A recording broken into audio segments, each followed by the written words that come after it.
लेकिन एक बंदा जो मिडिल क्लास फैमिली का है वो अगर इन्वेस्ट कर रहा है तो वो किस लिए कर रहा है? प्रॉफिट लेने के लिए कर रहा है तो ना। वही तो मेरे को भी तो हो गया ना, मैं भी तो मिडिल क्लास वाला ही हूँ। प्रॉफिट का सही टाइम क्या है? अगर आपको लगता है आपने सब फॉर एग्जांपल 50,000 रुपए डाल रखे हैं सही, वो 50,000 जाके 65,000 70,000 आपके हो गए 4 से 5 साल में, हम फॉर एग्जांपल इस चीज को ले लेते हैं, तो क्या वो सही टाइम है प्रॉफिट बुक करके निकलने का? अपना प्रॉफिट बुक कर लिया जाए उस टाइम पे। देखिए सही टाइम क्या होता है प्रॉफिट बुकिंग का?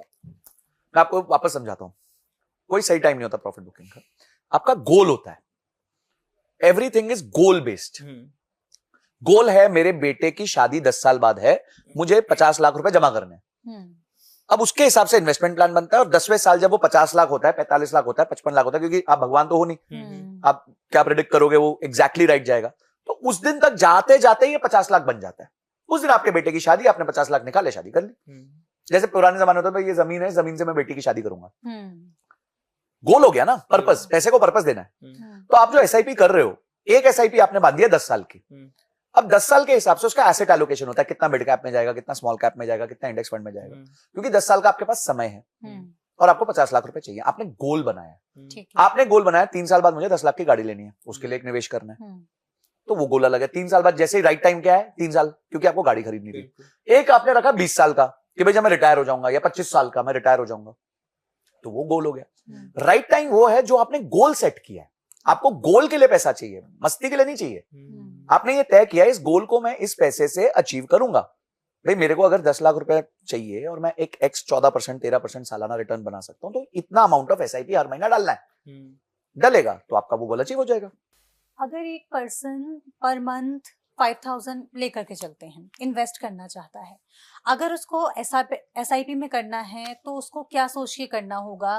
कि जैसे कि आपने बताया कि हमको एक गोल तो लेकर के चलना है जी। लेकिन अगर मुझे एक गोल लेकर चलना है, जैसे हमने शादी की बात की, अगर किसी को अपने बच्चे की शादी करवानी है, या सपोज दैट मैं अगर ये कहूँ कि अपने करियर को लेकर ही कुछ करना है, कि सोचो एमबीए करनी है, कुछ भी करनी है, हाँ, तो मैं आपसे ये जानना चाहती हूँ कि एग्जैक्ट किस तरह से कैलकुलेशन आप लोग करते हैं?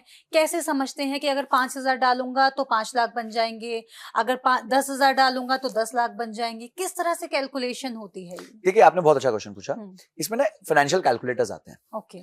उसमें आपको अपना टारगेट डालना होता है कि मेरे को एक्स अमाउंट ऑफ ईयर्स में, फॉर एग्जाम्पल 10 साल में या 5 साल में, इजी कर दो, 60 मंथ्स में मुझे 10 लाख रुपीज चाहिए, मुझे एमबीए की फीस भरनी है।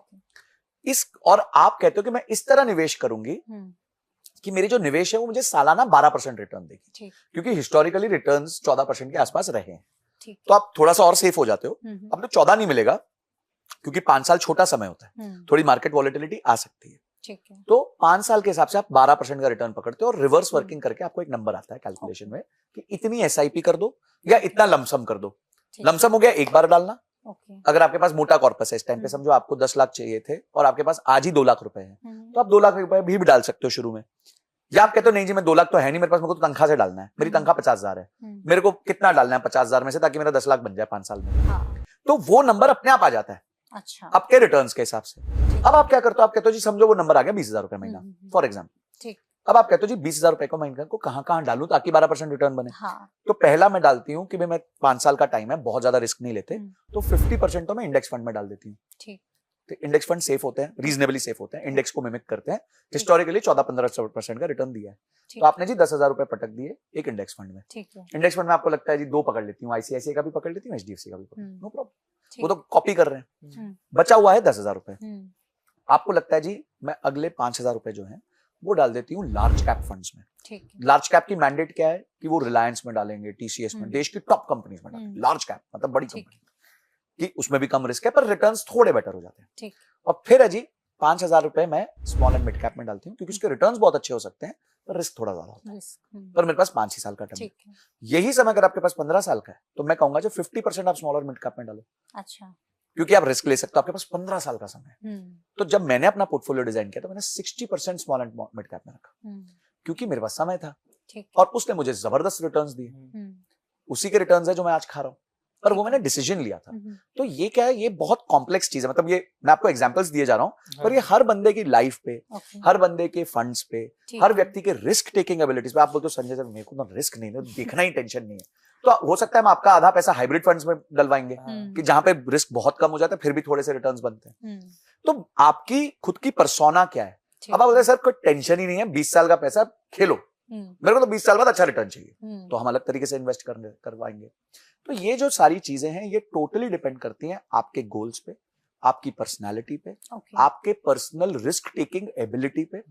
अगर आप रिस्क ज्यादा लोगे तो उस हिसाब से होगा, रिस्क कम लोगे, आप बोलोगे सर हमें तो इतना रिस्क लेना है कि 5% क्रिप्टो में भी डाल दो, तो बिटकॉइन भी ले लो, ठीक है जी, पर हम ये नहीं कहेंगे कि 100 में से 100 बिटकॉइन ले लो, 100 में से 5 बिटकॉइन ले लो, ठीक है, अगर आपको थोड़ा है मन लेने का। तो काफी लोग पेनी स्टॉक्स आपने जैसे स्टार्ट किया कि पेनी स्टॉक्स ले लो, एक का सबको 1 का 10 का 20 करना है ना यार। तो आप ऐसे मत सोचो, आपको ठीक है मेरे को वो मस्ती भी करनी है, पर 100 रुपए डालूंगा तो 5 रुपए से वो मस्ती करनी है। अगर मैं महीने का 1 लाख डाल सकता, सॉरी 1 लाख ज्यादा हो जाएगा, अगर मैं महीने का 10,000 डाल सकता हूँ तो समझो 500 रुपए से आप ये मस्ती कर लो कि ठीक है यार 70 पैसे का एक शेयर है, वो 70 पैसे के मैंने 1000 शेयर खरीद लिए, ठीक है, तो समझ आ गई, चलो 700 रुपए डाल दिए। अब वो भूल जाओ, अब सोचो आपने चाय पी ली उतने की, हर महीने ऐसे कुछ कर रो, एक कोई लग गया छक्का तो ठीक है, नहीं तो छोड़ दो। उतने में आपको भी सीख आ जाएगी छक्के लगते नहीं है। अच्छा छक्के लगते भी तो पूरा छक्का आप खाते नहीं हो, क्या होगा, आपने वो कथा तो सुन ली कि 70 पैसे का 1700 हो गया, पर जैसे वो 70 पैसे का 3 रुपए को आप बेच दोगे। तो ये ना तो हमारा मार्केट मैनिपुलेट हुई ना सर। देखिए मार्केट मैनिपुलेट होती है, होती रहेगी। हर्षद मेहता के टाइम पे मार्केट इतनी बुरी तरह मैनिपुलेट हुई, 100 दिन तक मार्केट बंद था। आज 100 दिन मार्केट बंद है तो क्या हो जाए, आधे लोग तो मतलब देश छोड़ के चले जाए, छोड़ यार कुछ बचा ही नहीं। तो market will be manipulated, has been manipulated, ये चलता रहेगा कारवां, ठीक है। अब ये सब को आप कैसे बीट करते हो? लंबे समय तक निवेश करके।